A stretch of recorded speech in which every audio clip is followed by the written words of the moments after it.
Retaka Gamma. 100 tahun sebelum kejadian besar di Boboiboy Movie 2, Retaka sudah dikenal sebagai makhluk dengan kekuatan yang melampaui batas normal. Ia sudah pernah bentrok langsung dengan Hangkasa dalam pertempuran besar yang sampai sekarang dianggap sebagai salah satu titik paling penting dalam sejarah para pengendali elemen. Dalam masa itu, Retaka menguasai bentuk yang disebut Gamma, wujud yang muncul saat kekuatan cahaya di dalam dirinya mencapai tingkat ketiga atau level tertinggi dari unsur cahaya. Gamma adalah bentuk Retaka yang benar-benar menggambarkan puncak pengendalian energi terang. Saat menggunakan kekuatan ini, tubuhnya memancarkan cahaya yang bukan cuma menyilaukan, tapi juga punya daya rusak luar biasa. Dalam kilasan ingatan masa lalu, kita bisa lihat bagaimana Retaka dengan mudah menghajar para penguasa elemen lain satu persatu, lalu menyerap kekuatan mereka tanpa ampun.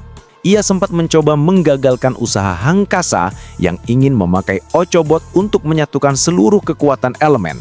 Sayangnya, meskipun Retaka sempat berhasil menghentikan sebagian upaya Hangkasa, Hangkasa masih berhasil mempertahankan sisa kekuatan elemen di dalam dirinya, sedangkan Retaka cuma meninggalkan jejak kekuatan Gamma yang masih tertinggal hingga 100 tahun kemudian. Ketika Retaka kembali di masa kini dan berhasil menyerap elemen cahaya dari Boboiboy Solar, bentuk Gammanya bangkit lagi. Dengan kekuatan itu, ia bisa menyalurkan energi dari Boboiboy Halilintar, Taufan, dan Duri sekaligus. 3 unsur besar yang disedot paksa untuk memperkuat wujud Gammanya. Dengan satu tembakan, Gamma Shot-nya bisa menghancurkan pertahanan lawan, dan kekuatan maksimum dari energi ini bisa menembus apapun yang menghalangi.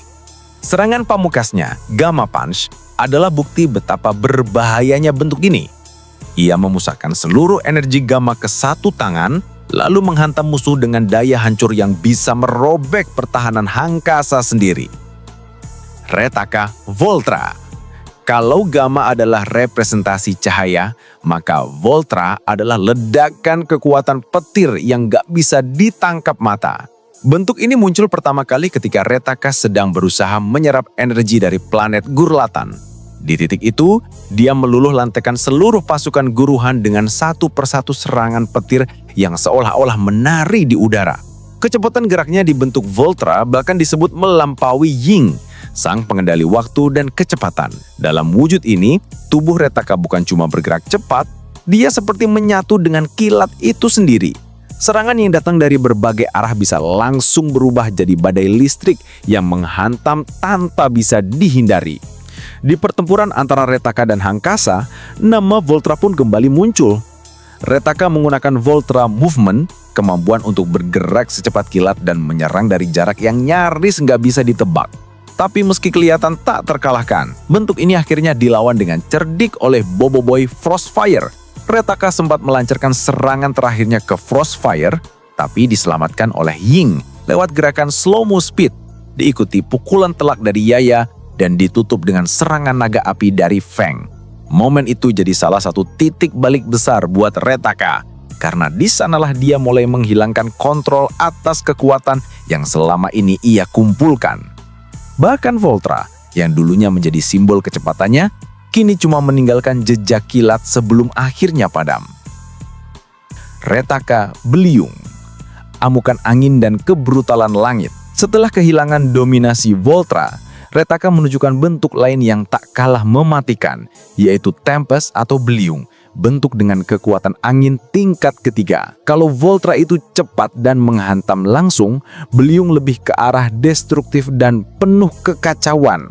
Saat Retaka berubah ke wujud ini, sekelilingnya langsung berubah jadi badai penuh putaran angin yang bisa merobek apapun di jalur pandangnya.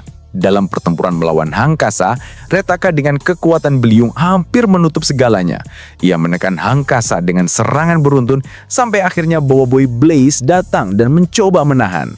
Tapi perlawanan itu nggak bertahan lama, Retaka dengan mudah mengimbangi setiap serangan. Bahkan saat Boboiboy menggunakan Boboiboy Ice, Boboiboy sempat menembakkan panah es tapi semuanya meleset. Retaka bergerak terlalu cepat dan setiap hembusan anginnya mampu memantulkan serangan lawan. Di titik itu, Beliung menunjukkan kekuatan aslinya.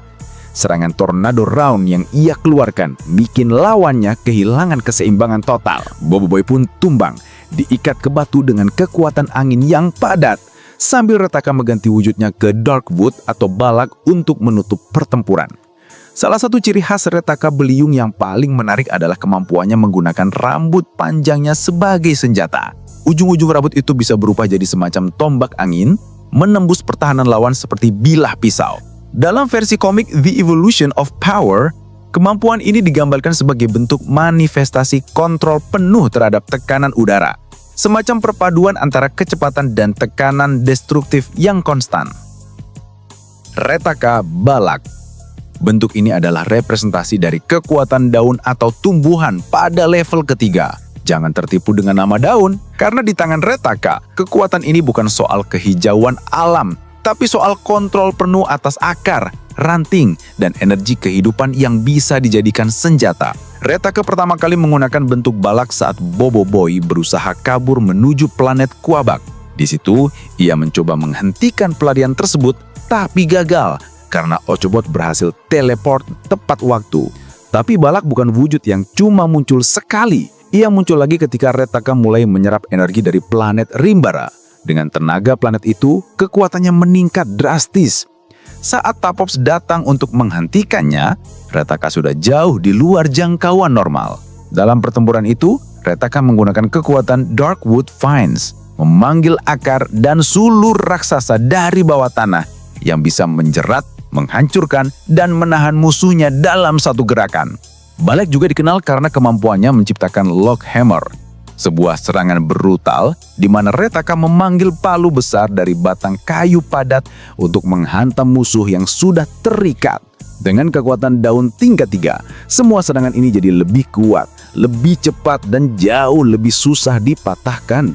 Namun pada akhirnya kekuatan besar tetap punya celah. Saat Retaka mencoba menghancurkan bendungan besar, Bogoboy Glacier memanggil Ice Gargantuan untuk membekukan air dan menahan arus. Dalam momen itu, Retaka yang berada di bawah tekanan es beku akhirnya lumpuh. Boboiboy lalu mengambil kembali seluruh kekuatan elemen Retaka satu persatu. Retaka Crystal, sebuah puncak yang menjadi akhir. Di tahap ini, Retaka seolah nggak lagi punya batas.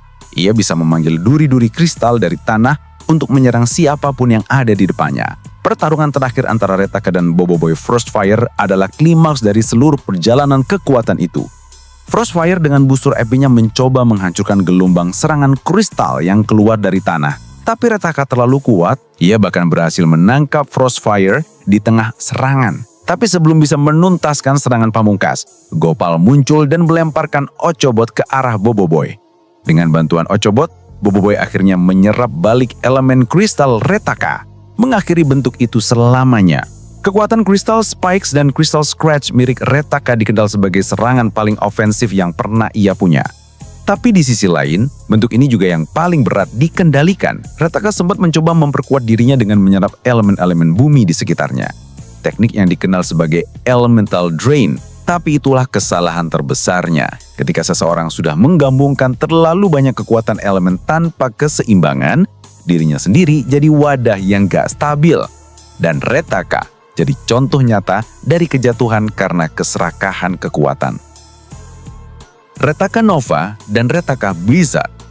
Nah, jadi meskipun Retaka sudah mencapai 5 bentuk besar, Gamma, Voltra, Beliung, Balak, dan Kristal, masih ada 2 bentuk lain yang belum sempat terrealisasi dalam cerita, yaitu Retaka Blizzard dan Retaka Nova.